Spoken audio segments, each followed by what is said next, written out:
ইল্লাল্লাহ লা ইলাহা ইল্লাল্লাহ লা ইলাহা ইল্লাল্লাহ আল্লাহ সারা মাবুদ নাই আমার নবীজি সারা উপায় নাই বলেন আল্লাহ সারা মাবুদ নাই আমার নবীজি ছাড়া উপায় নাই ওই নবীকে পাইতে হইলে ওই নবীকে পাইতে হইলে হোসে পাকের দয়া চাইলা ইলাহা ইল্লাল্লাহ লা ইলাহা ইল্লাল্লাহ বন্ধু নামাজ রোজা সাইরো না কেহ মা বাবার খেদমত সাইরো না আমার নবীর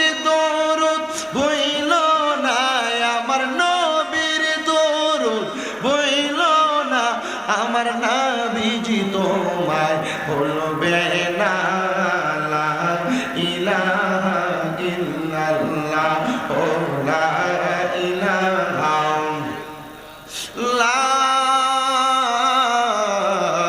ইলাহা ইল্লাল্লাহ মুহাম্মাদুর রাসূলুল্লাহ সাল্লাল্লাহু আলাইহি ওয়াসাল্লাম।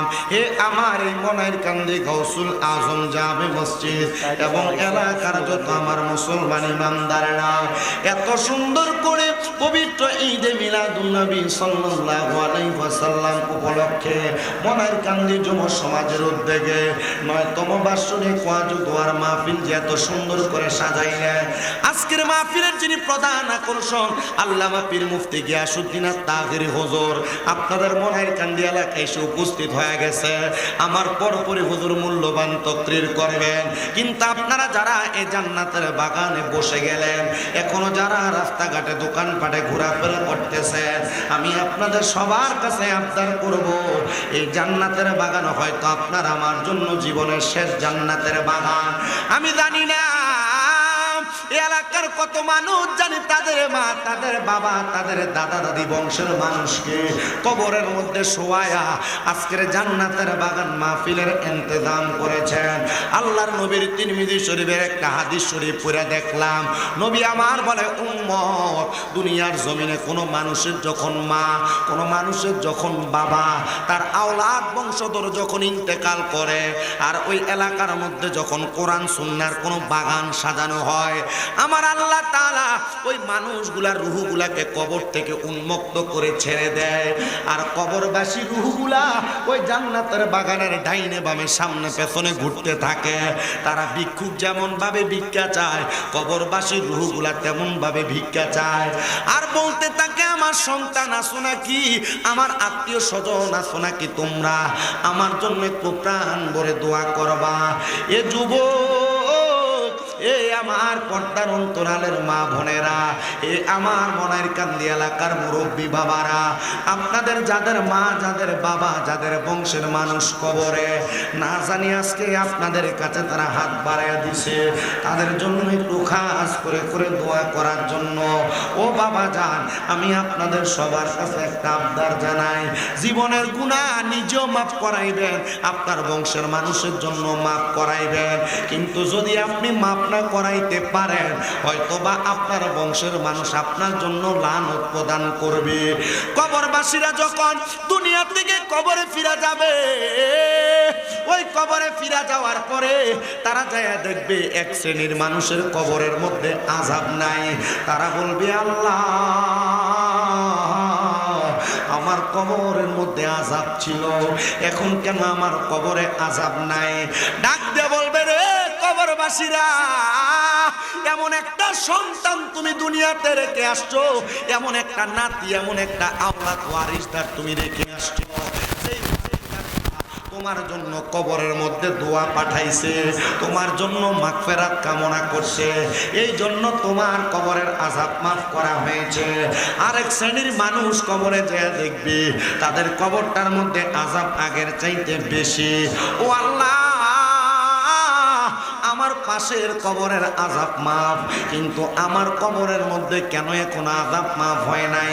তখন আমার আল্লাহর ফেরেশতারা বলবে, বান্দা তুমি দুনিয়াতে এমন কোন নেককার ওয়ারিসদার রেখে আসো নাই, এমন কোন সন্তান রেখে আসো নাই যেই সন্তান তোমার জন্য দোয়া করবে, যেই সন্তান তোমার ছাড়া আপন কে নাই। মারহাবা আল্লাহ আল্লাহ নবী ছাড়া আপন কে নাই রে মুমিন ভাই, নবী ছাড়া আপন কে নাই। মারহাবা আল্লাহ আল্লাহ নবী মাতৃ গর্বে আসিয়া পিতাহারা হইয়া এতিম রূপে নবী আসলেন এই দরায়। রব্বি হাবলি উম্মতি কান্দেন দয়াল নবীজি, এখন তো কান্দেন মদিনা আইরে মুমিন ভাই, নবী সারা আমরা আপন কে নাই। মারহাবা আল্লাহ আল্লাহ নবী ছাড়া আপন কে নাই রে মুমিন ভাই, নবী সারা আমরা আপন কে নাই। মারহাবা আল্লাহ আল্লাহ ইয়া রাব্বি হাবলি উম্মতি কান্দেন দয়াল নবীজি, এখন তো কান্দেন মদিনায়। মারহাবা আল্লাহ আল্লাহ উম্মতের লাগিয়া নবী সাজদায় আছেন পড়িয়া কান্দেন সদা উম্মতের মায়া হায়রে মুমিন ভাই, নবী সারা আমরা আপন কে নাই। মারহাবা আল্লাহ আল্লাহ আই বহরবীর আব্দুল কাদের আউলিয়ার শিরোমণি। মারহাবা আল্লাহ আল্লাহ আই বহরবীর আব্দুল কাদের আউলিয়ার শিরোমণি। মারহাবা আল্লাহ আল্লাহ তোমারি ওই নামের গুণে গাউস, তোমারি ওই নামের গুণে আগুন হইয়া যায় পানি। আইব রবির আব্দুল কাদের আউলিয়ার শিরোমণি।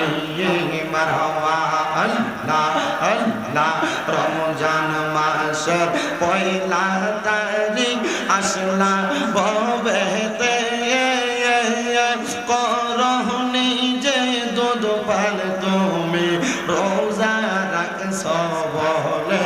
মারহাবা আল্লাহ আল্লাহ মুর্দা কলবে জিন্দা কর গাউস, মুর্দা কলবে জিন্দা কর ও গো গাউসে লাসানি।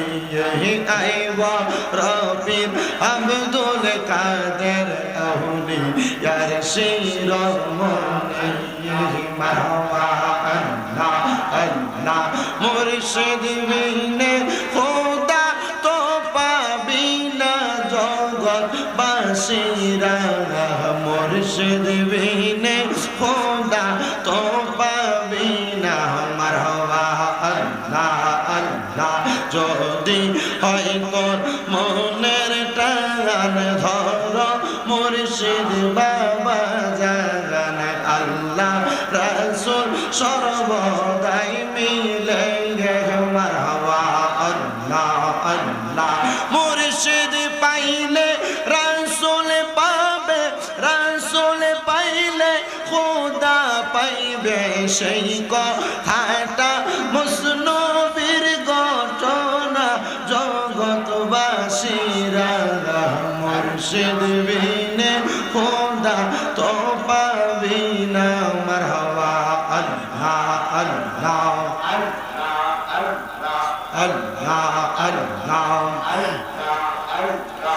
লা ইলাহা ইল্লাল্লাহু মুহাম্মাদুর রাসূলুল্লাহ সাল্লাল্লাহু আলাইহি ওয়াসাল্লাম। আল্লাহুম্মা আমিন, আল্লাহুম্মা আমিন ইয়া রাব্বাল আলামিন। আসসালাতু ওয়াসসালামু আলা রাসূলিহিল কারীম। রব্বানা যালামনা আনফুসানা ওয়া ইন লাম তাগফির লানা ওয়া তারহামনা লানাকুনান্না মিনাল খাসিরিন। মাবুদ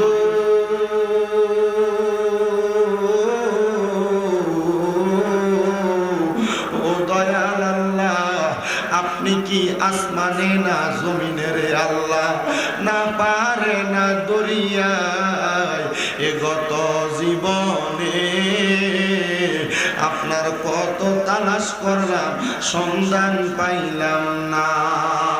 আল্লাহ বহু সন্ধানের পরে এই নারায়ণগঞ্জ জেলার অন্তর্গত সোনারগাঁ মনারকান্দি গাউসুল আজম জামে মসজিদ প্রাঙ্গণে মহাপবিত্র ঈদে মিলাদুন নবী সাল্লাল্লাহু আলাইহি ওয়াসাল্লাম উদযাপন উপলক্ষে মনারকান্দি যুব সমাজের উদ্যোগে ৯তম বাৎসরিক ওয়াজ ও দোয়ার মাহফিল সাজাইয়া আমার সঙ্গে এই এলাকার দাড়ি পাকা মুরব্বী বাবারা, যুবক নওজোয়ান ভাইয়েরা, ছোট্ট ছোট্ট মাসুম বাচ্চারা, বিশেষ করে পর্দার অন্তরালের আমার মা বোনেরা মুনাজাতের মধ্যে হাত বাড়াইছে। আল্লাহ, যার হাতটা তোমার দরবারে মায়া লাগে, পছন্দ হয়, ওই হাতের উসিলায় আমরা প্রত্যেকের জীবনের গুনাহ মাফ কইরা আমরা রেজবি গুনাহ মাসুম বান্দা বানায়া দাও।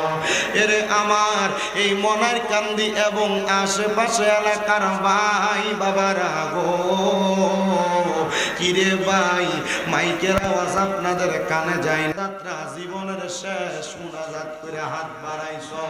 ও ভাই, তোমরার মতো কত ভাই বাবারা জানি অন্ধকার কবরে মুর্দা লাশ হইয়া শুইয়া রইছে, আজকের মুনাজাত তাদের নসিব হইছে না। বাইরা রে, যেই দিন মালাকুল মউত আজরাইল তোমার সামনে চলে আসবে, মাপ চাওয়ার মতো কোনো সুযোগ তোমার থাকবে না। আমি গুনাহগার শামীম হোসেন রাজার সঙ্গে এই মনারকান্দি গাউসুল আজম মসজিদ মাঠ প্রাঙ্গণে দুইটা হাত যদি বাড়াইয়া দিয়া আমার আল্লাহর কাছে আমিন আমিন করে কান্দ, আমাদের বিশ্বাস আছে রে আমার আল্লাহ কারো হাত খালি ফিরাইয়া দিবে না। এ আমার মনারকান্দি এবং আশেপাশে এলাকার মা বোনেরা গো, কি গো মা, মাইকের আওয়াজ আপনাদের কানে যায়নি গো মা, মুনাজাত হইতেছে গো মা, আমার আল্লাহর দরবারে আমিন আমিন কইরা আপনার ঘরের একটা কর্নারের মধ্যে নামাজের মুসল্লাটা বিছাইয়া দেন না দুইটা হাত বাড়াইয়া গো মা। আপনাদের মতো কত মা বোনেরা জানি এই নারায়ণ কোন ভাই বাবা মা বোনেরা জানি অসুস্থ অবস্থায় বিছানার মধ্যে পড়ে রয়েছে। ভাইরা বাবারা মা বোনেরা গো, আমার আল্লাহর দরবারে যদি দুইটা হাত বাড়াইয়া দেন, আমাদের বিশ্বাস আছে আমার আল্লাহ একটা হাতও খালি ফিরাইয়া দিবে না। মারা গো, আপনারা তো এই এলাকার নায়ুরি না গোমা, একদিন আসছিলেন লাল রঙের বেনারসি শাড়ি পইরা, আর একদিন চলে যাইবেন সাদা মার্কিন কাপড় পরিয়া। আপনাদের মতো কত ভাই বাবা মা বোনেরা জানি অন্ধকার কবরে মুর্দা লাশ শুইয়া শুইয়া রইছে। আল্লাহ, আমরা রে দুইটা হাত কপালে লাগার আগে আগে আপনি আমাদের প্রত্যেকের দোয়াগুলা কবুল মঞ্জুর করে নেন।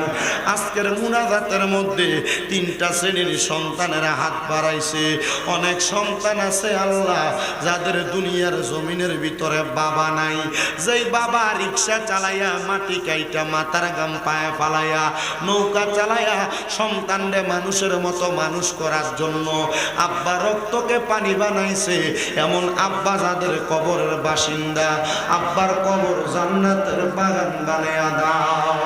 ও আল্লাহ, কোন সন্তান জানি হাত বাড়াইছে, কার জানি জগতের মধ্যে মা নাই। হায় রে মা, যেই মারে মা বইনা ডাক দিলে কলিজার আগুন ঠান্ডা হইয়া যায়, যেই মায়ের দিকে নেক নজরে তাকাইলে কবুল হজের সওয়াব হইয়া যায়। আল্লাহ, যাদের এমন মা দুঃখিনী কবরে, আমার কবর জান্নাতের বাগান বানায়া দাও। ও আল্লাহ, ফরিয়াদ তোমার দরবারে। অনেক সন্তানেরা হাত বাড়াইছে, মাও নাই। বিশেষ করে আমার আম্মা জান আজকে 7 মাসের মতো অসুস্থ হয়ে পড়ে আছে। আল্লাহ, আমার আম্মা জান অসুস্থ অবস্থায় বিছানাতে দেখলে আমাদের বড় কষ্ট হয়। মাপ চাই আপনার দরবারে। জানি না আপনি আমার আম্মা জানলে অসুস্থ বানায়া আপনি আমাদের কোন ধৈর্যের পরীক্ষা নিতেছেন। আল্লাহ, আপনি আমার আম্মা জানকে পরিপূর্ণ সুস্থতার নিয়ামত নসিব করে দেন। ও আল্লাহ, ফরিয়াদ জানাই আপনার দরবারে। আজকের মাহফিলে যারা টাকা দিয়া, পয়সা দিয়া, শ্রম দিয়ে, বুদ্ধি দিয়ে, পরামর্শ দিয়ে, মাইক দিয়ে, লাইট দিয়ে, প্যান্ডেল দিয়ে, মিডিয়ার বাইরা সহ সম্মানিত শ্রোতা মণ্ডলী, দূর দূরান্ত থেকে আগত মুসল্লিরা, আল্লাহ প্রত্যেকের খাস দোয়াগুলা কবুল মঞ্জুর করে নেন। আল্লাহ, বিশেষ করে অনেক প্রবাসী ভাইরা বিদেশ থেকে দোয়া চায়। আল্লাহ, আমার প্রবাসীদের দোয়াগুলা কবুল মঞ্জুর করে নেন। মরণ দিবা দুঃখ না, আল্লাহ বেঈমান বানিয়ে মরণ দিও না। মরণের আগে বারবার মক্কা মদিনা তাওয়াফ জিয়ারত নসিব করায়া আমাদের প্রত্যেকের আখিরি জবানে মধুর কালেমা পড়ায়া দিয়েন, লা ইলাহা ইল্লাল্লাহু মুহাম্মাদুর রাসূলুল্লাহ সাল্লাল্লাহু আলাইহি ওয়াসাল্লাম। একটা রাসূল আজম জামে মসজিদ প্রাঙ্গণে 9তম ওয়াজ দোয়ার মাহফিলে আমাদেরকে আসার বসার তৌফিক দিয়েছেন। আজকের মাহফিলের যিনি সম্মানিত প্রধান উপদেষ্টা আলহাজ ডাক্তার মোহাম্মদ মুমতাজ উদ্দিন সাহেব, MBBS, CHD America, TSTD Thailand বিশেষজ্ঞ চিকিৎসক, মা ও শিশু স্বাস্থ্য জৈন রোগ। বিশেষ করে মাহফিলের প্রধান অতিথি আপনাদের কমার্স ব্যাংকের যিনি এক্সিকিউটিভ কমিটির চেয়ারম্যান আলহাজ মোহাম্মদ মহসিন মিয়া সাহেব, সম্মানিত বিশেষ মেহমান আলহাজ এমদাদ হোসেন সাহেব, মোহাম্মদ হজরত আলী সাহেব সহ মাহফিলের সম্মানিত সভাপতি আলহাজ আবু মোহাম্মদ সায়েম সাহেব, বিশেষ করে সম্মানিত সহসভাপতি বৃন্দ, আমন্ত্রিত মেহমান, তত্ত্বাবধায়ক, বিশেষ অতিথি উপদেষ্টা বৃন্দ, আমন্ত্রিত অতিথিবৃন্দ সহ মাহফিলের মাইকের আওয়াজ যত দূর পর্যন্ত যাচ্ছে, আমার দাড়িপাকা মুরব্বী বাবা, যুবক নজওয়ান ভাইয়েরা, ছোট ছোট মাসুম বাচ্চা, পর্দার অন্তরালের মা বোনেরা, মহান আল্লাহ তাআলার দরবারে লাখো কোটি শুকরিয়া আদায় করে উচ্চ কণ্ঠে মোহাব্বতের আওয়াজে আমরা পড়ি আলহামদুলিল্লাহ। উপস্থিত হাজিরিন, এই জান্নাতের বাগান মাহফিল আমরা সবাই খুশি, কারণ এই জান্নাতের বাগান মাহফিলের উসিলায় আল্লাহ তাআলা এলাকার কবরবাসীর কবরের আযাবকে মাফ করে দিবেন, সুবহানাল্লাহ পড়েন। কিন্তু যারা বাড়ি ঘরে দোকানপাটে এখনো পর্যন্ত সময় ব্যয় করছে, তারা হয়তো চিন্তা করছে আমরা আমাদের দুনিয়ার ব্যতিব্যস্ততা শেষ করে আস্তে ধীরে আমরা মাহফিলে চলে যাব। তবে মনে রাখতে হবে, এই মাহফিল প্রতিদিন না। মনের কান্দিতে এই মাহফিল আল্লাহ তাআলা এত সুন্দর একটা ইন্তজাম যাদেরকে দিয়ে করিয়েছেন, যারা এই মাহফিলে সহযোগিতা করেছেন, তাদের নসিব বড় খুশনসিব, তাদের নসিব বড় ভালো যে তারা এমন একটা জান্নাতি কাজ, এমন একটা নাজাত প্রাপ্তদের অন্তর্ভুক্ত হওয়ার কাজ আল্লাহ তাআলা তাদেরকে দিয়ে করিয়েছেন। সবাই পড়ি আলহামদুলিল্লাহ। উপস্থিত হাজিরিন, আমাদেরকে মনে রাখতে হবে, এই জান্নাতের বাগান মাহফিল যারা করিয়েছেন তাদের মা বাবা বড় ভালো, মা বাবা বড় সৌভাগ্যবান, তাদের মা বাবা বড় ধন্য মা বাবা, তাদের মা বাবা বড় দামি মা বাবা। কারণ কি? কারণ তাদের মা বাবা তাদেরকে কোরআন সুন্নাহ ইসলাম ভিত্তিক কাজ আছে। কোন সন্তান যদি এমন কোন বাজে কাজ করে, তাহলে ওই সন্তানের অপকর্মের কারণে আল্লাহ তাআলা তার মা বাবাকে কবরে শাস্তি প্রদান করে। তো আমরা দুনিয়াতে এমন সন্তান রেখে যাব না যে সন্তান রেখে যাওয়ার কারণে আমাদের এই সন্তানের কারণে আমরা কবরের আযাবে জ্বলা লাগে। আপনাদের দোয়ার বরকতে কুমিল্লা শহরে আমার একটা দুইটা না 6টা মাদ্রাসা পরিচালিত হয়। আমার প্রত্যেকটা মাদ্রাসার ছাত্রগুলা তাদের মা যখন আমাকে আমার কাছে দিয়ে গেছেন, তাদের মা এবং বাবাদের কথা ছিল, শামীম রাজা হুজুর ওয়াজে শুনেছি আপনি বলেছেন দুনিয়াতে এমন একটা সন্তান, যে সন্তান নামাজ পড়ে জানাজার নামাজ আদায় করে সালাম ফিরানোর আগে আল্লাহ তাআলা তার মা বাবার জীবনের গুনাহ মাফ করে দেয়। হুজুর আমার একটা শখ, আপনার মাদ্রাসায় আমার সন্তানটাকে দিয়েছি, আপনি আমার সন্তানটাকে জানাজার নামাজ পড়ানোর উপযুক্ত একটা সন্তান বানিয়ে দিবেন। আমি বলছি ঠিক আছে। আলহামদুলিল্লাহ আমার মাদ্রাসায় যে ছাত্রটা নুরানিতে পড়ে, নাজেরা পড়ে, কায়দা পড়ে, আমপারা পড়ে, এই ছাত্রটাও জানাজার নামাজ পড়ানোর উপযোগী। তা আমি আপনাদেরকে সেই কথা বলে যাচ্ছি, এমন একটা সন্তান আপনারা রেখে যান যে সন্তান আপনার কবরে নাজাতের কারণ হয়, যে সন্তান আপনার কবরে বেহেশতে যাওয়ার কারণ হয়, যে সন্তান আপনাকে কবরে জান্নাতি নাজ নেয়ামত পাওয়া দেওয়ার কারণ হয়। এমন সন্তান রেখে যায়েন না যে সন্তান আপনার দুনিয়া এবং আখেরাত দুইটাই বরবাদ করে দেয়। ওই সন্তানের কারণে মা বাবা আযাবের শিকার হয়। আসেন, আমরা তো দুনিয়াতে সন্তান মা বাবাকে মারলে, সন্তান মা বাবাকে ভাত না দিলে, সন্তান মা বাবাকে ঘরে না রাখলে, সন্তান মা বাবাকে দূরে সরাইয়া দিলে এটার কি গজব হয়, এটার কি খাসিয়তের বদনাম হয়, সেটার কথা আমরা বলি। কিন্তু কোন মা বাবা সন্তান জন্ম দেওয়ার পর ওই মা বাবা সন্তানের উপর কি কি দায়িত্ব আছে, এই দায়িত্বগুলো মা বাবা পালন না করলে ওই মা বাবার কি হয় আমাদের একটু জানা দরকার আছে না? আপনার কথা বলে জানা দরকার আছে না? মনে করেন আপনি মনে করতেছেন আপনি আপনার সন্তানের বাবা, আপনি আপনার সন্তানের মা, আপনি সন্তান জন্ম দিয়েছেন, মনে হয় আপনার দায়িত্ব শেষ। আসলে কি এমন না? আপনার কিছু দায়িত্ব আছে।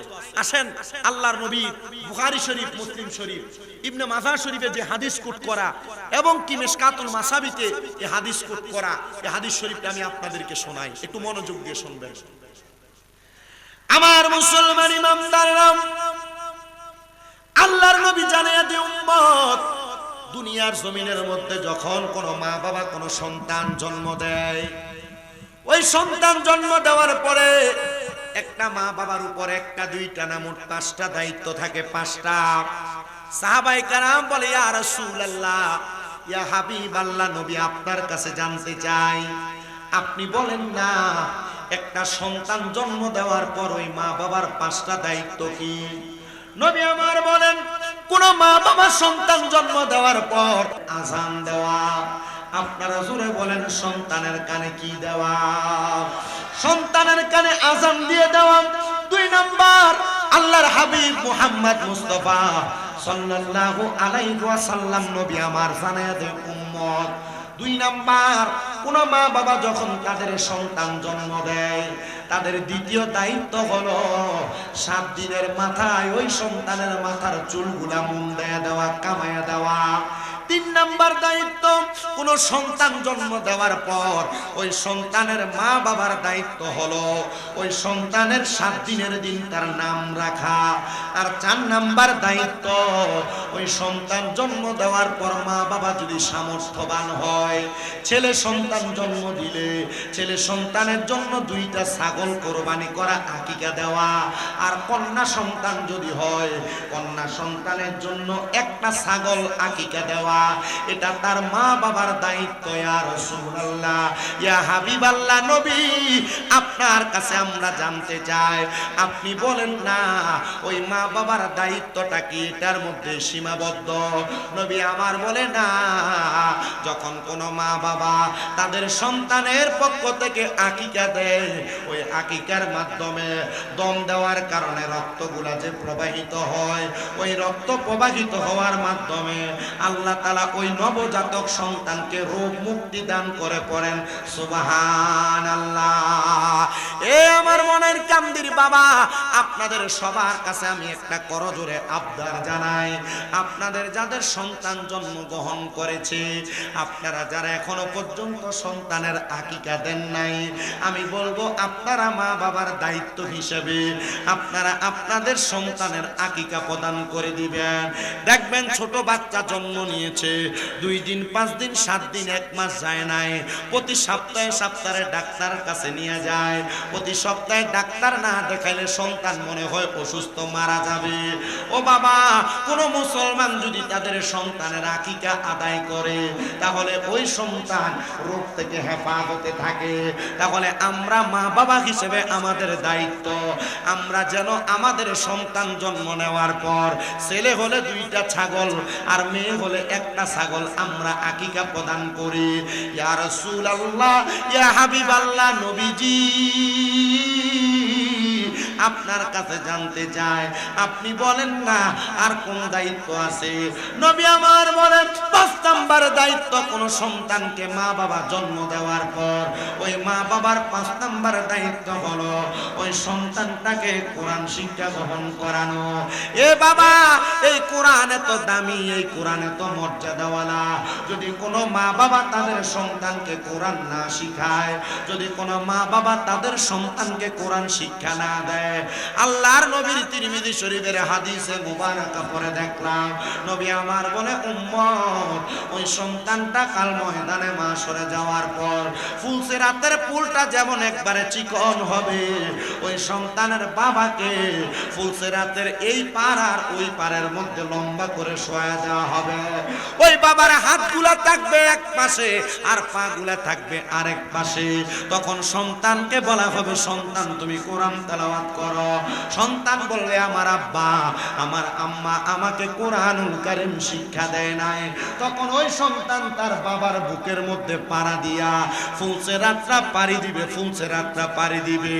চিন্তা করে দেখেন মুসলমান ইমানদার, আপনার যে সন্তান আপনার গায়ের মধ্যে একবার পা লাগলে 2-3 বার সালাম করে, কিন্তু আপনি যদি আপনার সন্তানকে কোরআন না শিক্ষা দেন, ওই সন্তান আপনার বুকে পাড়া দিয়া ফুলসিরাত পার হবে।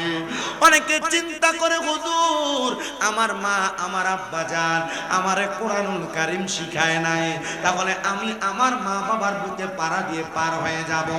না না না, কোন মানুষ উপযুক্ত বয়সের হওয়ার সাথে সাথে ওই মানুষ যদি কোরআনুল কারীম শিক্ষা গ্রহণ না করে, তাহলে ওই ব্যক্তিকে কোরআনুল কারীম না শিক্ষা গ্রহণ করার জন্য আল্লাহর দরবারে জবাবদিহিতা করা লাগবে।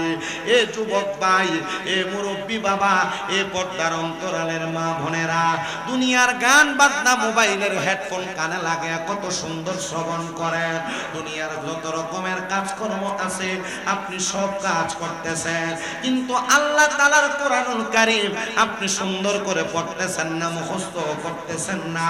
মনে রাখতে হবে, এটার কারণে আল্লাহর কাছে জবাবদিহিতা করা লাগবে। এ দাড়ি পাকা মুরব্বী বাবা, আমি আপনাদের কাছে করজোরে আপনার জানাই, যারা কোরআন পড়তে পারেন আলহামদুলিল্লাহ, কিন্তু যারা কোরআনুল কারীম পড়তে জানেন না, এটার কারণে আপনারা সবাই আল্লাহ তাআলার কোরআনকে মুহাব্বত করবেন, বুকে ধারণ করবেন। দেখবেন আমার আল্লাহ তাআলা এটার কারণে আপনাকে দুনিয়া এবং আখিরাতের মধ্যে নাজাত দান করে দিবে। পড়েন সুবহানাল্লাহ। আল্লাহুম্মা সাল্লি আলা সাইয়্যিদিনা মাওলানা ওয়া আলা আলি সাইয়্যিদিনা। মুহাব্বতে পড়েন আল্লাহুম্মা সাল্লি মাওলানা মুহাম্মদ ওয়া আলা আলি সাইয়্যিদিনা। নবীজি আপনার ভালোবাসায় জীবনের গুনাহ ঝরে যায়,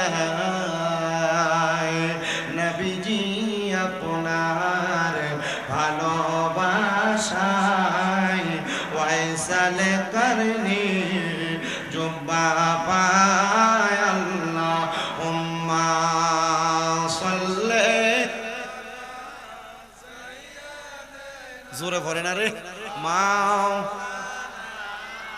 মুহাম্মদ ওয়া আলা আলি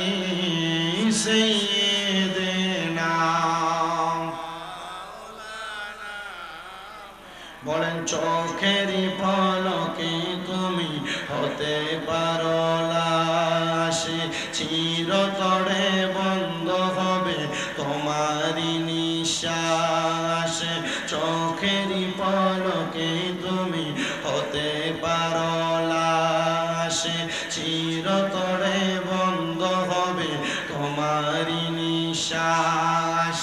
হবে এলান তোমারই নাম মসজিদের মাইকে বলেন, হবে এলান সবারই নাম মসজিদের মাইকে। বাড়িওয়ালা নাই রে বাড়ি নাই রে দুনিয়াতে, বাড়িওয়ালা নাই রে বাড়ি নাই রে দুনিয়াতে। বলেন বাড়ি গাড়ি মেল ফ্যাক্টরি টাকার পাহাড়, বিলাসিতায় কেটেছে জনম কতই অহংকার। বাড়ি গাড়ি মেল ফ্যাক্টরি টাকার পাহাড়, বিলাসিতায় কেটেছে জনম কতই অহংকার। দামি কাপড় ছেড়ে হবে, দামি কাপড় ছেড়ে হবে সাদা কাফনে পরিতে। বাড়িওয়ালা নাই রে বাড়ি নাই রে দুনিয়াতে, বাড়িওয়ালা নাই রে বাড়ি নাই রে দুনিয়াতে। তোমার ভয়ে থাকতো মানুষ ছিল বাহাদুরি, ভাবনি হাওয়ায় উড়া তুমি যে রঙিন ঘুড়ি। তোমার ভয়ে থাকতো মানুষ ছিল বাহাদুরি, ভাবনি হাওয়ায় উড়া তুমি যে রঙিন ঘুড়ি। সুতোই টানে দিলে মালিক, সুতোই টানে দিলে মালিক পারবে না থাকিতে। বাড়িওয়ালা নাই রে বাড়ি নাই রে দুনিয়াতে, বাড়িওয়ালা নাই রে বাড়ি নাই রে দুনিয়াতে। বাড়িওয়ালা নাই রে বাড়ি নাই রে দুনিয়াতে, বাড়িওয়ালা নাই রে বাড়ি নাই রে দুনিয়াতে। চোখেরই পলকে তুমি হতে পারো লাশ, চিরতরে বন্ধ হবে তোমারই নিঃশ্বাস। হবে এলান তোমারই নাম মসজিদের মাইকে, বাড়িওয়ালা নাই রে বাড়ি নাই রে দুনিয়াতে। আমার সোনার গা মনের কান্দির বাবারা, আপনারা বলেন মরণ কথাটা কি সত্য না মিথ্যা? আমরা সবাই একদিন মরতে হবে, এই বিশ্বাস কার কার আছে? ডান হাত তুলে আমার আল্লাহকে দেখায়, আর জবানটা খুলে একটা তাকবীর হবে। নারে তাকবীর। আওয়াজ দেখলে আসতে হইছে, সন্দেহ আছে আপনাদের? সন্দেহ আছে মরার ব্যাপারে? তো মোহাব্বতের তাকবীর হবে। নারে তাকবীর, নারে রিসালাত। পবিত্র ঈদে মিলাদুন নবী, মনের কান্দি গাউসুল আজম জামে মসজিদ, হযরতুল আল্লামা পীর মুফতি গিয়াসউদ্দিন আত-তাহেরি সাহেবের আগমন। সবাই জোরে পড়ি মারহাবা। প্রধান আকর্ষণ চলে আসছে, আমার ওয়াজ শেষ, হুজুর স্টেজে চলে আসবেন। তবে আপনাদের কাছে আমার আবদার, আপনারা বলেন এই কোরআন হাদিস শিক্ষা গ্রহণ করলে যদি নাজাত পাওয়া যায়, আমরা সবাই এই কোরআন শিখার দরকার আছে না? মা বাবা সন্তানকে নেক সন্তান বানায় কবরে গেলে মা বাবা যদি নাজাত পায়, আমরা নিজেরা নাজাত পাওয়ার জন্য আমাদের ছেলে মেয়েকে কোরআন শিখানোর দরকার আছে না?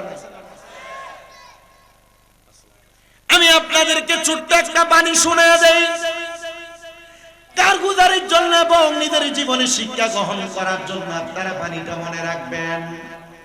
আল্লাহ তাআলার একজন খাস বন্ধু হযরতে ইউসুফ তাফতাজানী রাহমাতুল্লাহ আলাইহি, দুনিয়ার কোন সাধারণ ব্যক্তি না।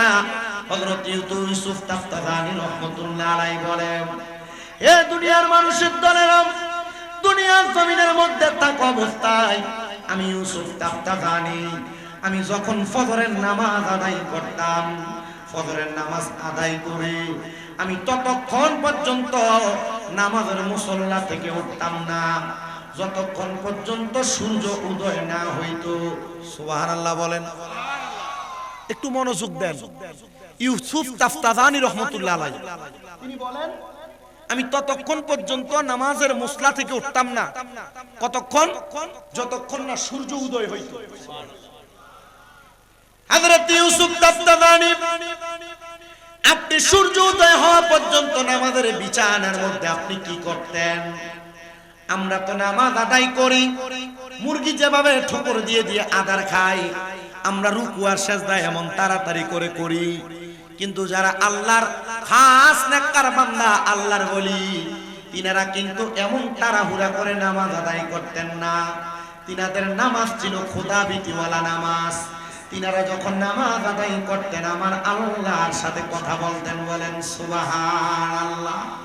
হযরত ইউসুফ তাফতাজানি বলেন, এ দুনিয়ার মানুষ, আমি নামাজ আদায় করে সূর্য উদয় হওয়া পর্যন্ত অপেক্ষা করতাম, কারণ আমার নবীও অপেক্ষা করতেন। মিশকাতুল মাসাবির বাবু সালাতের মধ্যে আমার নবীজির ফজরের নামাজের ব্যাপারে হাদিস বর্ণনা করেন। নবী আমার বলেন, আমি নবী ততক্ষণ পর্যন্ত ফজরের নামাজ পড়ে নামাজের মুসল্লা থেকে উঠতাম না যতক্ষণ পর্যন্ত সূর্য উদয় না হতো। সূর্য উদয় হওয়ার পর আমার নবী 2 রাকাত নামাজ আদায় করতেন, যেই নামাজটা আমরা তাসবিহের নামাজ অথবা দুহারের নামাজ হিসেবে জানি। নবী আমার 2 রাকাত নামাজ আদায় করে তারপরে বিছানা থেকে উঠতেন। হযরত ইউসুফ তাফতাজানি বলেন, ঠিক তেমন ভাবে আমি 2 রাকাত নামাজ আদায় করতাম সূর্য ওঠার পরে। আমি 2 রাকাত নামাজ আদায় করে আল্লাহ তাআলার কাছে দোয়া করতাম আর ক্ষমা প্রার্থনা করতাম, আল্লাহ যেন সারাটা দিন আমাকে উত্তম রিজিক এবং হালাল ভাবে চলার তৌফিক দান করে। আর আমি ইউসুফ তাফতাজানির দ্বারা যেন আমার দ্বারা কোনো মানুষের কষ্ট আর ক্ষতি না হয়। এ নারায়ণগঞ্জের সোনার গাঁয়ের মনার কান্দি সুন্নি সমাবেশ ওয়াজ মাহফিলের বাবারা, বন্ধুরা, আমরা বাঙালি যারা, আমরা চিন্তা আমরা সম্পদ বলা হব। আর যারা আল্লাহর নেককার বলি, নেককার বান্দা, তাদের এমন একটা খাসিয়ত ছিল, তারা নামাজ আদায় করে আল্লাহর দরবারে দোয়া করতেন, ও আল্লাহ, আমার দ্বারা যেন কোনো মানুষের ক্ষতি না হয়, আমার দ্বারা যেন কোনো মানুষ কষ্ট না পায়। ও বন্ধু, যেই বন্ধু আলীদের, যে আল্লাহর খাস বন্ধুদের এমন খাসিয়ত ছিল, বাংলাদেশে কিছুদিন আগে ওই আল্লাহর ওলিদের মাজারের উপর হামলার আক্রমণ করা হয়েছিল। কিন্তু বাংলাদেশের সুশীল সমাজের কত মানুষ আছে, বাংলাদেশের মুফতি বাংলায় কথা বলে, বাংলাদেশের বিভিন্ন জায়গায় নাচ গানে হামলা করলে কথা বলে, কিন্তু আল্লাহর ওলিদের মাজারে হামলা করেছে, ওই বিয়াদবেরা কোনো কথা বলে নাই। তার মানে বোঝা যায় ডাল মে কুছ কালা হে, এটার ভিতরে কোনো লটর পটর আছে।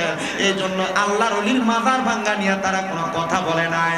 মনে রাখতে হবে, গান বাজনার ভিতরে আঘাত আসলে, মিছিল মিটিং এ আঘাত আসলে যাদের গা চলে, আর আল্লাহর ওলির মাজারের মধ্যে আঘাত আসাতে যাদের গা চলে নাই, এরা মুসলমান না, এরা মুনাফিক, এরা বেঈমান। আল্লাহর ওলিদের ব্যাপারে বাজে মন্তব্য করা, আল্লাহর ওলির মাজারের মধ্যে হামলা করা, আক্রমণ করা, এটা ভালো খাসিয়ত না, এটা বদ খাসিয়ত। কি খাসিয়ত? এটা বদ খাসিয়ত। কেমন বদ খাসিয়ত? ছোট বাচ্চারা যখন খেলা করে, আমাদের এদিকে এটাকে বালুবাতি খেলা বলে। বাচ্চারা বালু দিয়ে ঘর বানায়, বালু দিয়ে প্যাক দিয়ে দেখবেন ডেক বানায়, ডেকসি বানায় না? এই 10-15টা বাচ্চার মধ্যে একটা বাচ্চা থাকে খুব দুষ্ট, যে বাচ্চাটা যে মনে করেন 5 জনের খেলার মাঝখানে কিছু ধুলাবালি মেরা দেয় অথবা পাড়ায় এগুলো সব ভাঙা দেয়, আছে না? এটারে কি বলেন আপনারা? দুষ্ট। এই বাংলাদেশের সোনার সংসার সাজাইছেন আল্লাহর ওলিরা, কথা বলে না কেন? আপনারা শাহজালাল ইয়ামিনী আইসা আমরার পরনের ধুতি খুললে আমরার লুঙ্গি পরাইছে, কথা বলে না কেন? নারায়ণগঞ্জে বড় বড় আল্লাহর ওলি নাই? ঢাকা শহরে বড় বড় আল্লাহর ওলি নাই? চট্টগ্রামে বড় বড় আল্লাহর ওলি নাই? সোনার বাংলাদেশের প্রত্যেকটা জেলায় জেলায় এক একজন করে আল্লাহর বড় কুতুব নাই?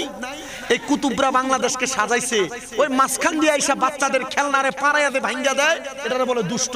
আর বাংলাদেশে আল্লাহর ওলিদেরকে 5 আগস্টের পরে যারা ওলিদের মাজার ভাঙছে, এরাও তেমন দুষ্ট, এরা বেঈমান, এরা নাফরমান, এরা মুসলমান হতে পারে না।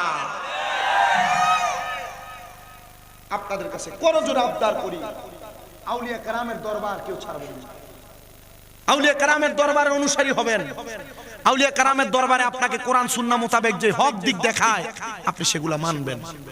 কথা বলুন, কোরআন সুন্নাহর বহির্ভূত কোনো কাজ আমি বলবো হারাম। কোরআন সুন্নাহ বহির্ভূত কোনো কাজ করে আমি বলবো সেখান থেকে দূরে যান। যে আল্লাহর ওলির দরবারে কোরআন সুন্নাহ মোতাবেক আপনাকে চলার পথ দেখায় আপনি সেভাবে চলবেন। রাজি আছেন না? নাই? কারণ এই এলাকার মসজিদের নাম গৌসুল আজম মসজিদ। মারহাবা পড়েন না? গৌসুল আজম কে জানেন? যিনি মায়ের গর্ভ থেকে ওলি হয়ে বের হয়েছেন। মারহাবা পড়েন না? গৌসুল আজম কে? যিনি মায়ের গর্ভ থেকে 18 পারা কোরআন মুখস্থ করে দুনিয়াতে আসছেন। গৌসুল আজম কে? যে গৌসুল আজম মায়ের গর্ভ থেকে মায়ের ইজ্জত রক্ষা করেছেন। গৌসুল আজম কে? যিনি দুনিয়াতে আসার পর অল্প বয়সে ডাকাত সর্দারকে ওলি বানাইছেন। গৌসুল আজম কে? যিনার দরবারে চোর আইসা কুতুব হয়ে গেছে। গৌসুল আজম কে? যিনি মাত্র 11 বছর বয়সে মুফতি হয়ে গেছেন। গৌসুল আজম কে? যিনি ওনার কোরআন সুন্নাহর ইলমের বহরতা দিয়া মানুষকে হেদায়েতের পথে রাখছে। আজকে সেই গৌসুল আজম মসজিদের মাঠে মাহফিল। আল্লাহ তাআলা এই গৌসুল আজমের নুরানি নেক নজর, নুরানি সোহবত আমাদেরকে দান করেন, বলেন আমিন। সেই গৌসুল আজমের শান একটা শানে মানকাবাতে গৌসুল আজম পড়েন আমার সাথে। ওলিদের ওলি যিনি গৌসুল আজম জিলানী, ওলিদের ওলি যিনি গৌসুল আজম জিলানী, বাগদাদে জন্ম কুতুবে রাব্বানী, বলেন বাগদাদে জন্ম কুতুবে। আপনাদেরকে আল্লাহর ওলির শান পড়তে অসুবিধা হয়, একটা হাদিস শরীফ শোনাই, যিকরুল আম্বিয়া মিনাল ইবাদাতি ওয়া যিকরুস সলিহিনা কাফারা। মারহাবা পড়েন।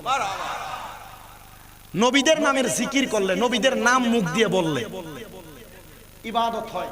কি হয়? ওয়া যিকরুস সলিহিনা কাফারা। আর ওলিদের নামের জিকির করলে, ওলিদের নাম মুখ দিয়ে বের করলে আগে যে গুনাহ করছেন এই গুনাহ মাফ হয়। আমরা তো গৌসুল আজম একজন আল্লাহর খাস ওলি, যিনি ওলিদের ওলি, তিনার শান পড়ছি। আল্লাহ আমাদের গুনাহ মাফ করবে মোহাব্বতে। ওলিদের ওলি যিনি গৌসুল আজম জিলানী, ওলিদের ওলি যিনি গৌসুল আজম জিলানী, বাগদাদে জন্ম কুতুবে রাব্বানী, বলেন বাগদাদে জন্ম কুতুবে নি, বলেন বংশ তোমার হাসান হুসাইনি, তুমি গাউসে মা ফাতেমার নয়নের মনি, বলেন বংশ তোমার হাসান হুসাইনি, তুমি গাউসে মা ফাতেমার নয়নের মনি, দয়ার নজর দাও গো আমায় ও গো গাউসে সামদানি, দয়ার নজর দাও গো আমায় ও গো গাউসে সামদানি, বাগদাদে জন্ম কুতুবে রাব্বানী, গাউসে বাগদাদে জন্ম কুতুবে রাব্বানী, বলেন ওলিদের ওলি যিনি গাউসুল আজম জিলানী, ওলিদের ওলি যিনি গাউসুল আজম জিলানী, বাগদাদে জন্ম কুতুবে রাব্বানী, গাউসে বাগদাদে জন্ম কুতুবে রাব্বানী, হায়রে তোমার কাঁধে নবীজির কদম, সব ওলিদের কাঁধে তুমি গাউসের কদম, বলেন তোমার কাঁধে নবীজির কদম, সব ওলিদের কাঁধে তুমি গাউসের কদম, মুর্দা কলব জিন্দা করো ও গো গাউসে সামদানি, মুর্দা কলব ও গো গাউসে সামদানি, বাগদাদে জন্ম কুতুবে রাব্বানী, গাউসে বাগদাদে জন্ম কুতুবে রাব্বানী। মোহাব্বতের আওয়াজে পড়েন ইয়া ওলি আল্লাহ। আমার বাবাজিরা, আমি আপনাদেরকে যে আল্লাহর খাস নেককার বান্দার কথা আমি আপনাদেরকে শোনাইতে দিলাম, ওনার নাম হলো হযরতে ইউসুফ তাফতাগানি রহমতুল্লাহ আলাইহি। তিনি বলেন আমি প্রত্যেক দিন দিন ফজরের নামাজ আদায় করার পরে নামাজের মুসল্লার মধ্যে বসে থাকতাম এবং নামাজের মুসল্লার মধ্য থেকে আমি সূর্য উদয় হওয়ার পরে 2 রাকাত নামাজ আদায় করতাম, দুহারের জাসকের নামাজ। ওই নামাজ আদায় করে আমি আমার আল্লাহ তাআলার দরবারে দোয়া করতাম, আল্লাহ আমার দ্বারা যেন কোনো মানুষের ক্ষতি না হয়, আমার দ্বারা যেন কোনো মানুষের ক্ষতি না হয়। হযরত ইউসুফ তাফতাদানি বলেন, ও দুনিয়ার মানুষ, প্রত্যেক দিনের নেই আমি বৃহস্পতিবার জুমার নামাজের আগের রাত্রবেলার আগের সকালবেলা আমি আমার আল্লাহ তাআলার দরবারে 2 রাকাত নামাজ আদায় করার জন্য ফজরের নামাজ পড়ে নামাজের মুসল্লার মধ্যে অপেক্ষা করতে লাগলাম। কিন্তু এমন টাইমে আমার চোখের মধ্যে বড় ঘুম ঘুম ভাব চলে আসছে। আমি নামাজের মুসল্লার মধ্যে সেজদাটা ফালায়া আমি ঘুমাইতে লাগলাম। হঠাৎ করে আমি দেখলাম আমার চোখের সামনে আল্লাহর একজন বান্দাকে দেখা যায়, যার নাভি থেকে মাথা পর্যন্ত বড় সুন্দর জামা কাপড় পোশাকওয়ালা, কিন্তু তার নাভি থেকে পায়ের পাতা পর্যন্ত আগুন ধাও ধাও করে জ্বলতেছে। আমি অবাক হয়ে গেলাম, কেমন একটা ব্যক্তি যার শরীরের অর্ধেক অংশ ভালো দেখা যায় আর অর্ধেক অংশ আগুন ধাও ধাও করে জ্বলতেছে। আমি তারা প্রশ্ন করলাম, এ আল্লাহর বান্দা, তুমি কেমন মানুষ গো? তোমার নাভি থেকে মাথার তালু পর্যন্ত বড় সুন্দর বড় ভালো দেখা যায়, কিন্তু তোমার নাভি থেকে পায়ের তালু পর্যন্ত কেন জ্বলতেছে আর আগুন ধাও ধাও করতেছে? হযরত ইউসুফ তাফতাদানি বলে, ও দুনিয়ার মানুষ, আমি যখন তার প্রশ্ন করলাম সে আমার উত্তর দেয়, এই ইউসুফ তাফতাদানি, এটার অন্য কোনো কারণ না, এটার কারণ হলো আমার একটা মেয়ে, যেই মেয়েটা জাহান্নামী মেয়ে, যেই মেয়েটা বেপরদা চলেছে, যেই মেয়েটার কারণে আমার অর্ধেক শরীর আগুনে জ্বলতেছে। ইউসুফ তাফতাদানি বলে, ও ভাই, তুমি বলো না তোমার বাড়ি কোন জায়গায়? বলে, যেই জায়গার মধ্যে তুমি নামাজ আদায় করো ওই জায়গা থেকে সামান্য পূর্ব অঞ্চলের মধ্যে নদীর কিনারার মধ্যে আমার বাড়ি। তুমি যদি পারো আমার জন্য একটু মাগফিরাত কামনা করাও, না জানি আমাদের সন্তানের মাগফিরাত কামনায় আমার জন্য আল্লাহ তাআলা কবরের আযাব মাফ করে দেয়। হযরত ইউসুফ তাফতাদানি বলেন, আমি খোঁজ করতে লাগলাম এমন কোন ব্যক্তি যার স্ত্রী ফালায়া 2টা কন্যা সন্তান ফালায়া ইন্তেকাল করেছে, নদীর কিনারার মধ্যে বাড়ি। হযরত ইউসুফ তাফতাদানি বলেন, আমি তালাশ করতে করতে পুরা নদীর কিনারা তালাশ করলাম। হঠাৎ করে দেখলাম একটা ঘর দেখা যায়, যেই ঘরটার দরজাটা একবারে বন্ধ করা। আমি ঘরের দরজার সামনে যে তালাশ করলাম, আসসালামু আলাইকুম ওয়া রাহমাতুল্লাহ, কেউ আমার সালামের জবাব দেয় না। আমি দ্বিতীয়বার সালাম প্রদান করলাম, আসসালামু আলাইকুম ওয়া রাহমাতুল্লাহ, কেউ আমার সালামের জবাব দেয় না। আমি তৃতীয়বার সালাম প্রদান করলাম। এ মনের কান্দি জান্নাতের বাগান মাহফিলের আমার বাবাজিরা, এখান থেকে আল্লাহর হাবিবের একটা হাদিসে মুবারাকা কোট করে সুন্নতের আমল শিখে যান। কোন মানুষের ঘরের দরজার সামনে যাইয়া আপনি সর্বপ্রথম একবার সালাম দিবেন, আপনি কিছুক্ষণ পর্যন্ত অপেক্ষা করবেন, দ্বিতীয়বার সালাম প্রদান করবেন, কিছুক্ষণ অপেক্ষা করবেন, তৃতীয়বার সালাম প্রদান করবেন।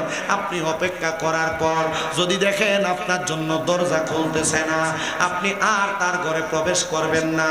3বার সালামের জবাব না পাইলে আপনি তার ঘর থেকে আবার বের হয়ে চলে যাবেন অথবা ঘরের দরজার থেকে ফিরে যাবেন। আল্লাহর নবী বলেন, দুনিয়ার জমিনের মধ্যে কোনো মানুষ যদি কোনো মানুষের ঘরের মধ্যে অনুমতিবিহীন প্রবেশ করে, ওই ঘরের সকল ফেরেশতারা অনুমতিবিহীন প্রবেশ করার কারণে ওই ব্যক্তিকে বদদুয়া দেয়, ওই ব্যক্তির উপর লানত দেয়। তার মানে সালাম দেওয়া ছাড়া, সালামের জবাব পাওয়া ছাড়া কারোর ঘরে প্রবেশ করা। কথা বলেন, কারোর ঘরে সালামের দেওয়ার পর জবাব না আসলে ঘরে প্রবেশ করা। কিন্তু আল্লাহর নবীজির ঘোষণা, কোন স্বামী যদি তার স্ত্রীর ঘরে প্রবেশ করে, কার ঘরে?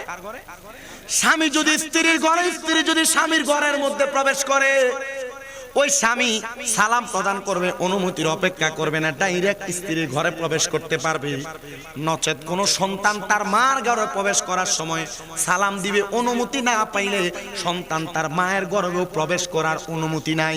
বেশি উপরের ক্লাসে পড়া লাগবে না, মাদ্রাসার ক্লাস 9-এর হাদিসের কিতাবের বাবু সালাম অধ্যায়ে হাদিসগুলো লিপিবদ্ধ করা। আমরা মুসলমান হিসেবে যদি এই হাদিসগুলোর উপর আমল করতে পারি, আমার মনে হয় আমাদের জান্নাতে যাওয়ার পথটা একবারে সহজ হয়ে যাবে। আল্লাহ আমাদেরকে জান্নাতে যাওয়ার পথটা সহজ করে দেন, পরে না আমিন। তাহলে কারোর ঘরে যাওয়ার সময় অনুমতির দরকার আছে না? আপনারা আসতে বলছেন, অনুমতির দরকার আছে না? আছে। আমি জানি আপনারা তাহির হুজুরের জন্য অপেক্ষা করছেন। আপনারা আমার ওয়াজ কতটুকু শুনবেন আমি জানি না, তো যতটুকু বলছি অতটুকু শুনেন মনোযোগ লাগায়া। আমি এতটুকু বিশ্বাস রাখি আমার এই কথাগুলোর উপর আপনি আমল করলে, আর এখনকার ওয়াজে মানুষ হেদায়েত হয় না। কথা কি বুঝতে পারতেছেন আপনারা? বলে হুজুর কেন হেদায়েত হয় না? ওয়াজ মাহফিলগুলো এখন একটা ধরেন যে কালচার, একটা সিস্টেম, রুসুমে পরিণত হয়েছে। যদি ওয়াজ মাহফিলগুলো না হইতো, এলাকাতে গান বাজনা হইতো, এই জন্য ওয়াজ মাহফিলগুলো হচ্ছে। হেদায়েত যদি হইতেন তাহলে আপনাদের মসজিদের ইমাম সাহেবের নাম কি না? ইসমাইল সিদ্দিকী সাহেব। এই মনাইর কান্দি এলাকায় যত মসজিদ আছে, মসজিদে 52 সপ্তাহে ইমাম সাহেবরা যে ওয়াজ করে, এই ওয়াজ হেদায়েত হইয়া আপনারা এক একজন আল্লাহর ওলি হয়ে যেতেন। কিন্তু ওলি নাই, সব ওলির নামে বলি হয়ে গেছে। কথা বলে না? এই হেদায়েত যদি হইতেন, মসজিদের ইমামের ওয়াজে হেদায়েত হইতেন। কুমিল্লা থেকে আর ব্রাহ্মণবাড়িয়া থেকে 2 হুজুর আইনা ওয়াজ করানোর দরকার ছিল না। তবে হ্যাঁ, এই ওয়াজ মাহফিলের মাধ্যমে মানুষকে হেদায়েতের পথ দেখানো হয়। কোন মানুষ গুনার কাজ ত্যাগ করতে বাধ্য হয়, কোন মানুষ বাজে কাজ, গান বাজনা থেকে দূরে থাইকা ওয়াজ মাহফিলের মাধ্যমে কোরআন সুন্নাহর পথে চলার জন্য মনটা নরম হয়। আল্লাহ তাআলা এই ওয়াজ মাহফিলের উসিলায় আমাদেরকেও মাফ করেন, পড়েন আমিন। সবাই দুরূদ শরীফ পড়েন। আল্লাহুম্মা সাল্লি। বড় ভাই একটু মনে একটা সাউন্ডটা কানে যায় না, মনে কষ্ট নিবেন না। থাক থাক, দাঁড়ায় থাক, আপনারও বসতে বললেন। থাক থাক, এনে থাক, চলো। ওই মা, আমি যখন এখানে আইসা বসছি, আমি বৈশাখ বললাম, এখানে মানুষ ছিলেন 33 জন। কতজন? আমি বড় কান্নাকাটি করে মুনাজাত করে আপনাদেরকে আনছি। মাঝখান দিয়ে দেখলাম মাহফিল কমিটির কয়েকজন যারা দাঁড়ায় আছে, এদেরকে বসতে বলাতে এরা গুরগুরানি দিয়ে দৌড় মারছে। আমার মাহফিলের সিস্টেম, আমি কাউকে বসতেও বলি না, দাঁড়াইতেও বলি না। মাহফিল কমিটির কাউকে বসতে বলবেন না আপনারা। ওনারা যদি দাঁড়ায় ওয়াজ শুনে কমফোর্টেবল হয়, ওনারা দাঁড়ায় এই ওয়াজ শুনে। কি বলেন আপনারা? আমি আমার এলাকাতে মাহফিল হয় আপনাদের দোয়া, তা আমি আমার এলাকার মাহফিলে আমি 2-1 বললাম, তোরা বস না কেন? বলতেছে কাকা প্যান্টটা একটু টাইট তো, এটা পইরা বসতে পারি না। আমি বললাম তোরা মাহফিলে বসতে পারস না টাইট প্যান্ট পরা, তোরা বৈশা ফসরাবো করস না? কাকা আপনি আমাদেরকে খারার ভিতরে একটা সালাম দিয়ে শরম দিয়ে দিলেন। আমি বললাম তুই এটা শরম বুঝতে পারছস, তাহলে ওয়াজে বসাটা বুঝিস নাই। পরে আমার কথাটা শুনে মাথাটা নিচা করে দেয়, ওয়াজে বসছে। আমার বিষয় হলো দাঁড়াইতে যে তো পারে, বসার মতো ব্যবস্থা আছে। পঙ্গু তো আল্লাহ বানায় দেয় নাই। যাদেরকে আল্লাহ সামর্থ্য দিয়েছে তারা বসবে, যারা বসবে না ওনারা দাঁড়িয়ে ওয়াজ শুনুক, ওয়াজটা শুনুক কোন রকম। কি বলেন আপনারা? ওয়াজটা শোনার দরকার আছে না? তবে আব্বাজি ওয়াজ শুনতেছেন, ওয়াজ কামে লাগাইয়েন। বাবির ঘরে ঢুকার সময় সালাম না দিয়ে ধপ্পর করে ঢুকে যাবেন, এটা কিন্তু ওয়াজ না। এই ওয়াজে কাজে লাগাইতে হইলে কারোর ঘরে যখন এই মনের কান্দির মানুষ ভবিষ্যতে প্রবেশ করবে, সালাম দিয়া প্রবেশ করবে না সালাম ছাড়া? কথা বলেন না, সালাম দিয়া না সালাম ছাড়া? সালাম দিয়া যদি প্রবেশ করেন তাহলে বোঝা যাবে যে না ওয়াজ কাজে লাগছে, আর নাইলে মনে করবেন যে না ওয়াজ যেখানে আসিল এখানে রাইখা গেছে। কথা বলেন ঠিক কিনা? কিন্তু আরেকটা সুবিধা আছে, ঘরে যদি আজকে যে সালাম দেন, মহিলা মানুষদের একটু টেট না, টিকটক আর শর্ট ভিডিও দেখে এখন মাথাটা একটু চালাক হয়ে গেছে, এরা খুব বুদ্ধিমান হয়েছে। আজকে যে সালাম দেন আসসালামু আলাইকুম ওয়া রাহমাতুল্লাহ, কইবো কোন দিক দিয়ে সান উঠছে, এতদিন তো দেন না, আজকে কেমনে দিলেন? কথা বলে না কেন? এমন ভাবে টিটকারি করা কবিরা গুনাহ। এমন ভাবে টিটকারি করা কি গুনাহ? আমাদের এলাকার কিছু মানুষ দেখবেন আছে এলাকায়, যদি হঠাৎ করে কেউ টুপি লাগে ঘর থেকে বাইর হয়, হঠাৎ করে টুপি আর পাঞ্জাবি লাগে মসজিদে, কি আজকে কার ঘরে খানা? এমন টিটকারি করা আছে না? এমন অনেক, এমন মস্কারি করে এমন অনেক আছে না? এমন ভাবে মস্কারি করা কবিরা গুনাহ। কি গুনাহ? বেশি উপরে ক্লাসের হাদিস পড়তেছি না হুজুর, মিশকাতুল মাসাবিতে হাদিসগুলো আছে, আলিম ক্লাসে হাদিসগুলো আমাদেরকে আমাদের উস্তাদরা পড়াইছেন। মারহাবা পড়েন। কয়েকদিন আগে যখন আমাদেরকে বুখারীর দরস দেয় আমাদের কুমিল্লা আলিয়া মাদ্রাসায় ফিকহ দ্বিতীয় বর্ষের ক্লাসে, তখন আমাদেরকে বলছে বাবা এই হাদিসগুলো যা পড়ে আসছেন আপনাদের কাছে আবেদন থাকবে, আপনারা যতদিন বাইচা থাকবেন ফার্স্ট টু লাস্ট শেষ পর্যন্ত সবগুলো হাদিস মিনিমাম প্রতি মাসে একবার করে পড়বেন। কি মারহাবা পড়লেন না? কেন বলছেন? তার মানে হাদিসগুলো যদি আমরা রিভার্স করি, তার মানে রিঅ্যাপ্লাই করে করে পড়ি, তার মানে এগুলো আমাদের ব্রেনে থাকবে, আমি মানুষকে বলতে পারবো। আল্লাহ কবুল করেন, পড়েন আমিন।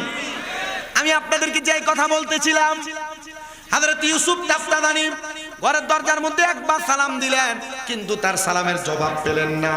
দ্বিতীয়বার সালাম দিলেন, তার সালামের জবাব পেলেন না।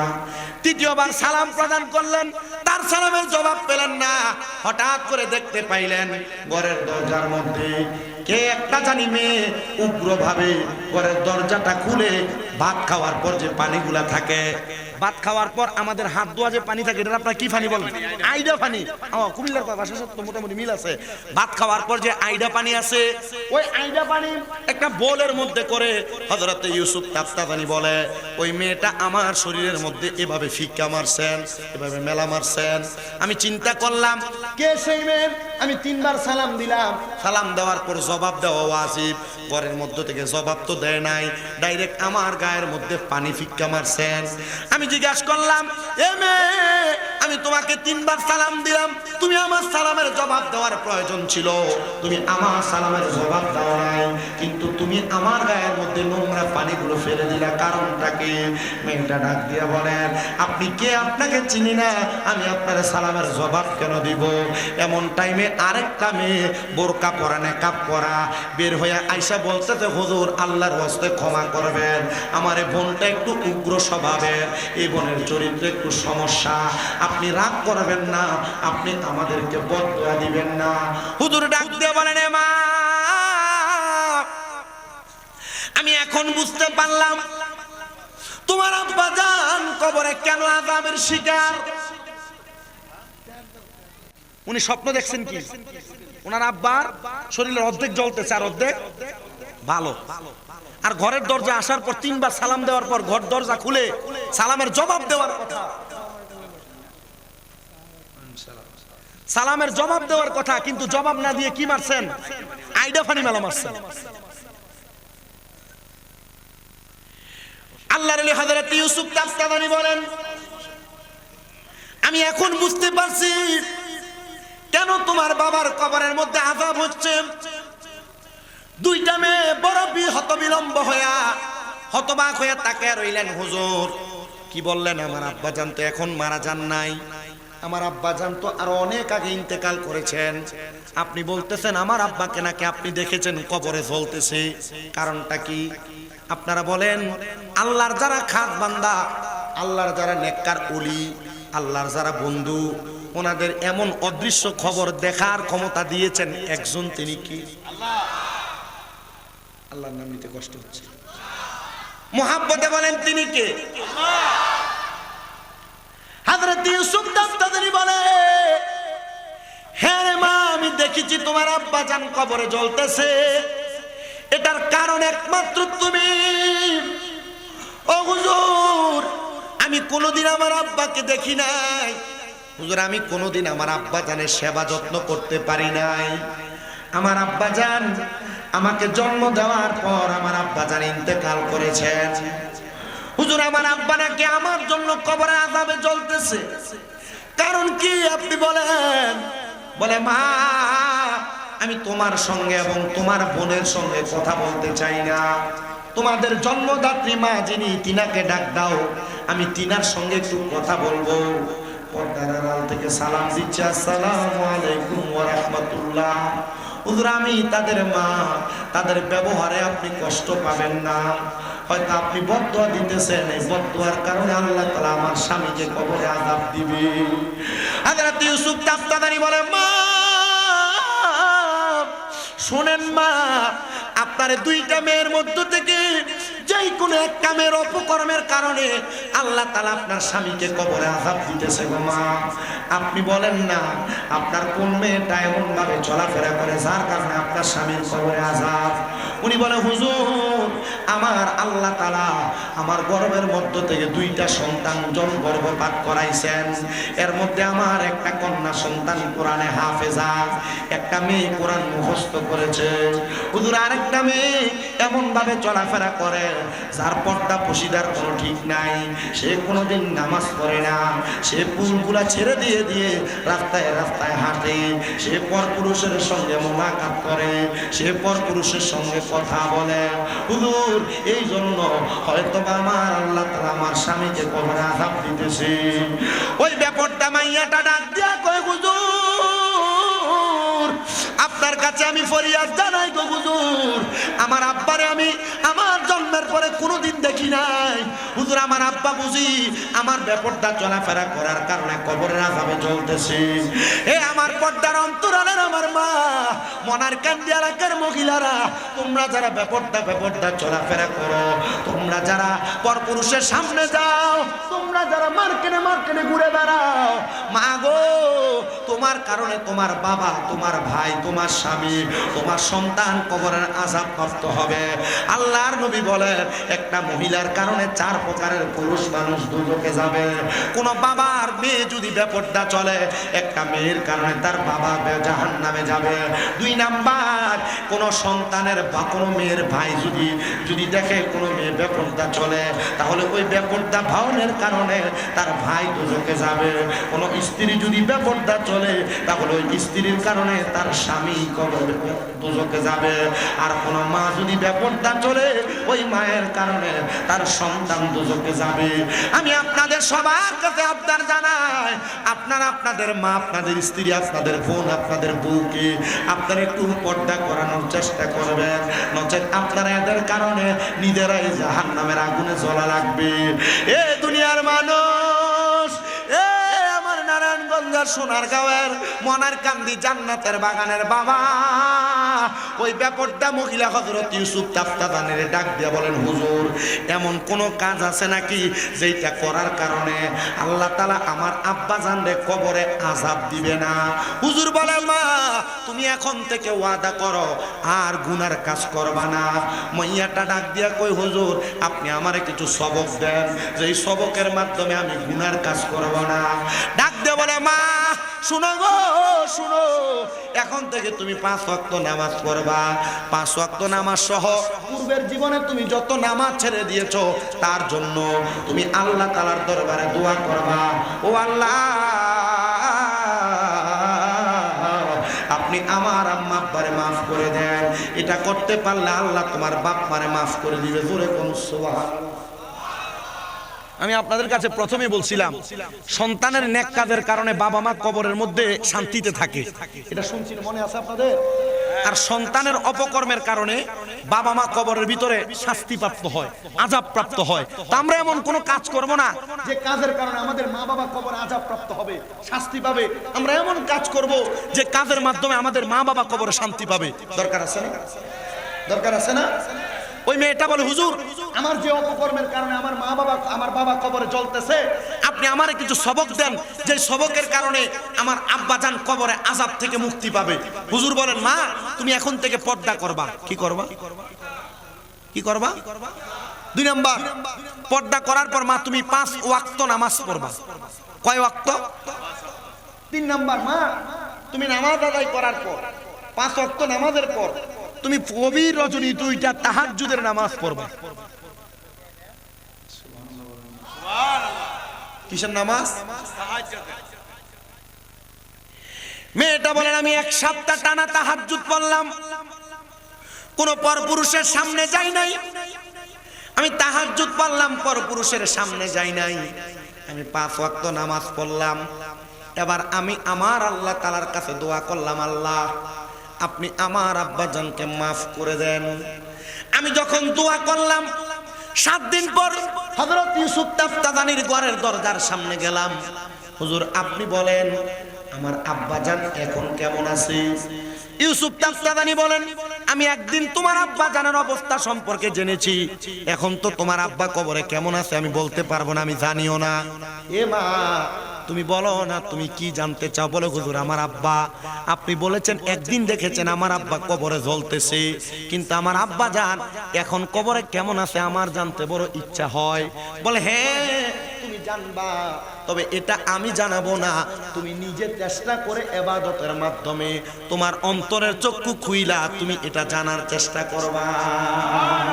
ওরে তরিকতের আমল করে কত বাই গেল উপরে গো, রাইখো আমায় সুনজরে আমার আমল নাই, হায়রে রাইখো আমায় সুনজরে আমার আমল নাই। মুর্শিদ চান হয় না যে বদনাম, মুর্শিদ চান হয় না যে বদনাম। আল্লাহ রাসূল পাইতে আমি বায়াত হইলাম, বলেন আল্লাহ রাসূল পাইতে আমি বায়াত হইলাম। মুর্শিদ চান হয় না যে বদনাম, মুর্শিদ চান হয় না যে বদনাম। বায়াত হয়েছেন কে কে হাত তোলেন তো? অনেকেই তো বায়াত হয়েছেন, মারহাবা। মুরিদ হয়েছেন যারা যারা, মারহাবা, হাত নামান হাত নামান। এই জন্য আল্লাহ রাসূল পাওয়ার জন্য আমরা মুরিদ হয়েছি।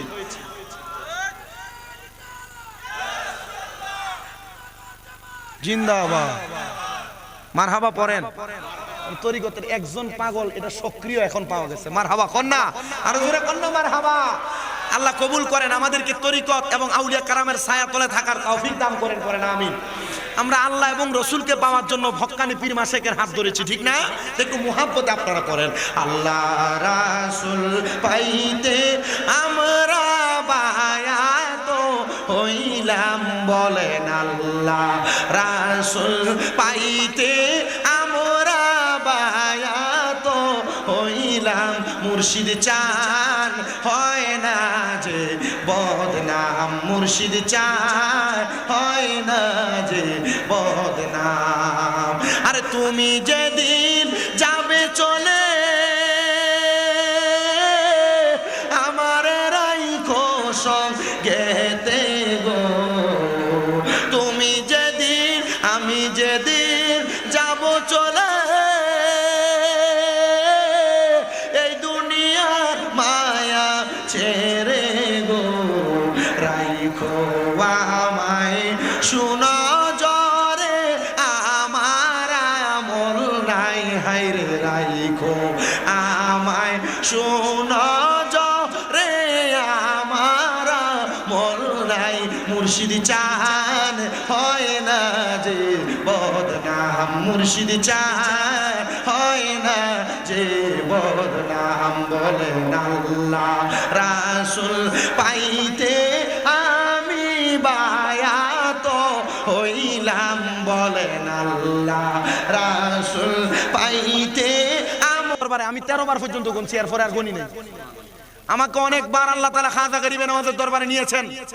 আমি খাজা গরিবে নওয়াজের দরবারে যে দেখছি গাঁজা দূরের কথা, হিন্দুরা যে খাজা গরিবে নওয়াজের দরবারে দাঁড়ায় থাকে, দৈনিক অনেক হিন্দুরা ইসলাম গ্রহণ করে খাজা গরিবে নওয়াজের দরবারে, আর এটা খাজা গরিবে নওয়াজের বিরোধিতা করতেছে। তো তোমরা বিরোধিতা করো, খাজা গরিবে নওয়াজ ওনার ঢঙ্কা ওইখানে চালাইতেছেন। কথা বলেন না, ঠিক না বেঠে? এই জন্য আমরা যারা বায়াত গ্রহণ করি নাই, যারা মুরিদ হই নাই, আপনাদের সবার কাছে আবদার, কোরআন সুন্নাহ যাচাই করে কোরআন এবং হাদিসকে বোঝার জন্য, আল্লাহ এবং তার রাসূলকে পাওয়ার জন্য আপনারা বায়াত গ্রহণ করেন। যেই পীর আপনার পছন্দ হয় ওই পীরের হাত ধরেন। হুজুর হক্কানি পীর কোনটা এটা তো চিনি না। ইবনে মাজাহ শরীফের 303 নম্বর পৃষ্ঠায় আল্লাহর নবী হক্কানি পীর চিনার উপায় চিনায়া দেয়। নবীজি কেমনে চিনবো? বলতে ইজা রু উযকিরাল্লাহু আযজা ওয়া জাল্লা, যেই পীরের চেহারার দিকে তাকাইলে আল্লাহর কথা মনে হবে, এটাই হক্কানি পীর। সুবহানাল্লাহ, জোরে বললেন না? ওই মেয়েটাকে সবক দিয়েছেন আল্লাহর ওলি হযরত ইউসুফ তাফতাফানি। সবক কি? 3টা। বলেন কয়টা? 3টা সবক দিয়েছেন। 1 নাম্বার সবক, তুমি বেপরদা চলতে পারবে না। 1 নাম্বার সবক কি? চলতে পারবে না। আর এখনের মহিলারা কি পর্দায় সরে না বেপরদায়? বেডি পাতলা কাপড় না পরলে বেডির বিয়েতেই যাবে না। কথা কয় না? পাতলা কাপড় না পরলে গায়ে হলুদেই যাবে না। পাতলা কাপড় আর টাইট ফিটিং বোরকা না হইলে বাবার বাড়িতে যাবে না। ঈদের সময় পাতলা পাতলা চিরা চিরা কাপড় না হইলে, পেট দেখা যায় এমন কাপড় না হইলে আর ঈদে হয় না। কথা বলেন না কেন? আমি আমার মা বোনদেরকে বলবো, আমি চাই না নারায়ণগঞ্জের সোনারগাঁয়ের মনারকান্দির কোন মহিলা দুজকে যাক। ও আম্মু, আমি চাই আপনারা সবাই জান্নাতে যান। মা, জান্নাতে যাইতে হইলে বেপরদা চলা যাবে না, টাইট ফিটিং জামা পরা যাবে না, আপনার পেট দেখে কাপড় পরা যাবে না, স্বামীর সঙ্গে খারাপ আচরণ করা যাবে না। অনেক মহিলারা স্বামীর সঙ্গে খারাপ আচরণ আর বেপরদা পেট দেখে থাকা, বেপরদা টাইট ফিটিং জামা পরে চলা, এটার কারণে দুজকে যাবে সোনার বাংলাদেশে। কত পুরুষ মানুষ মায়া কান্না করে শুধু তার স্ত্রীর খারাপ ব্যবহারের কারণে। যে মহিলারা স্বামীর সাথে গলা উঁচা করে কথা বলে, রাহমাতুল্লিল আলামিন নবীজি ঘোষণা করছেন, দুনিয়াতে যেই ঘরের মধ্যে দেখবা স্বামীর গলার আওয়াজের চাইতে মহিলার গলার আওয়াজ বেশি, তাহলে মনে করবো ওই ঘরটা দুজক। যদি দেখতে চাও ওই ঘরের দিকে তাকাও। তাহলে যেই ঘরে মহিলার গলার আওয়াজ বেশি, স্বামীর কথা চলে না, স্ত্রীর কথাই বেশি চলে, তাহলে দুজক দেখতে হলে আমরা কোথায় দেখবো? ওই ঘরের দিকে দেখবো। আল্লাহ আমাদেরকে বোঝার তৌফিক দান করেন। মেয়েকে সবক দিলেন কয়টা? 1 নাম্বার সবক পর্দা করা, 2 নাম্বার সবক 5 ওয়াক্ত নামাজ পড়া, 3 নাম্বার সবক তাহাজ্জুদ পড়া। হযরত ইউসুফ তাফতাদানি বলেন, আমি মেয়েটাকে বললাম, এ মা, আপনি আজকে থেকে তাহাজ্জুদ নামাজ পড়ে আল্লাহ তাআলার দরবারে কান্না করে করে আপনি বলবেন, আল্লাহ, আমার আব্বা জান কবরে কেমন আছে, আপনি একবার আমারে দেখার সুযোগ করে দেন। মেয়েটা বলে, দুনিয়ার মানুষ, আমি আমার হুজুরের সবক মোতাবেক আমি আবার তাহাজ্জুদের নামাজ পড়তে লাগলাম। আমি 1 দিন 2 দিন করে তাহাজ্জুদ নামাজ যখন পড়লাম, 3য় দিন যখন আমি তাহাজ্জুদ নামাজের নিয়ত করলাম, তাহাজ্জুদ নামাজের নিয়ত করার সাথে সাথে আমি 2 রাকাত 2 রাকাত করে 4 রাকাত 3 4 12 রাকাত নামাজ আমি পড়লাম। নামাজ পড়ার পরে আমি হঠাৎ করে আবার নামাজটা শেষ করে সেজদায় গিয়ে আমার আব্বার জন্য কান্না করতে লাগলাম। আল্লাহ গো, আমি আমার আব্বা জানকে কোনোদিন দেখি নাই, আপনি আমার তাহাজ্জুদ নামাজের ওসিলায় আমার আব্বা জানকে মাফ করে দেন। মেয়েটা বলে, আমি কান্না করতে করতে নামাজের মুসল্লার মধ্যে বেহুশ হয়ে গেলাম। হঠাৎ করে আমি দেখলাম গো, আমার আব্বা জান সাদা রঙের পোশাক পরা, সুন্দর জামা কাপড় পরা, আর আমার আব্বা জানের ডাইনে বামে সামনে পেছনে জান্নাতি হুর গিলমানরা হাঁটতেছে। আমি প্রশ্ন করলাম, কে? উনি বলে, ও আমার কলিজার টুকরা কন্যা সন্তান। আমি বললাম, তোমার জন্মদাতা বাবা। ও বাবা, আপনি তো জাহান্নামের আগুনে জ্বলার কথা, আপনার শরীর বড় সুন্দর, বড় সুন্দর। কারণটা কি? কেন আপনার শরীর এত সুন্দর আর মায়াবী দেখা যায়? মেয়েটার বাবা ডাক দিয়া কয়, মা, কেন এত সুন্দর দেখা যায় জানো? তুমি কন্যা সন্তান, যেই দিন বলেছ আর ব্যাপারটা চলবে না, যেই দিন থেকে 5 ওয়াক্ত নামাজ পড়া শুরু করে দিয়েছো, আর যেই দিন থেকে নামাজ আদায় করার পরে তাহাজ্জুদ নামাজ পড়ে তুমি আমি আব্বার জন্য দোয়া করতেছ, আমার আল্লাহ তাআলা তুমি কন্যা সন্তানের দোয়ার বরকতে আমি আব্বার কবর নাজাতের ফয়সালা করে দিয়েছে। জবান খুলে জোরে জোরে করেন না সুবহানাল্লাহ। আরে জান্নাতের চাবি আমার মা গো, জান্নাতের চাবি আমার মা। ওরে মা, যার বেঁচে নাই তার মতো দুঃখী নাই, মা যার বেঁচে নাই তার মতো দুঃখী নাই, খালা ফুফু মায়ের মতো না, চাচা জেডি চাচি জেডি মায়ের মতো না। জান্নাতের চাবি আমার মা, জান্নাতের চাবি আমার মা, গো জান্নাতের চাবি আমার মা। ওরে মা, যার বেঁচে নাই তার মতো দুঃখী নাই, মা যার বেঁচে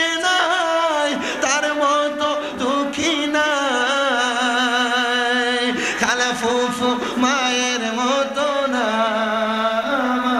গো, জান্নাতের চাবি আমার মা, জান্নাতের চাবি আমার মা গো, জান্নাতের চাবি আমার মা। সবাই মোহাম্মতে তাকবীর দেন, নারে তাকবীর, নারে রিসালাত, নারে গাউসিয়া, আহলে সুন্নাত ওয়াল জামাত। আল্লামা পীর মুফতি গিয়াসউদ্দিন তাহেরি সাহেবের আগমন মনের কান্দির পক্ষ থেকে, মনের কান্দির পক্ষ থেকে নারে তাকবীর, নারে রিসালাত। আল্লামা পীর মুফতি গিয়াসউদ্দিন তাহেরি সাহেবের আগমন।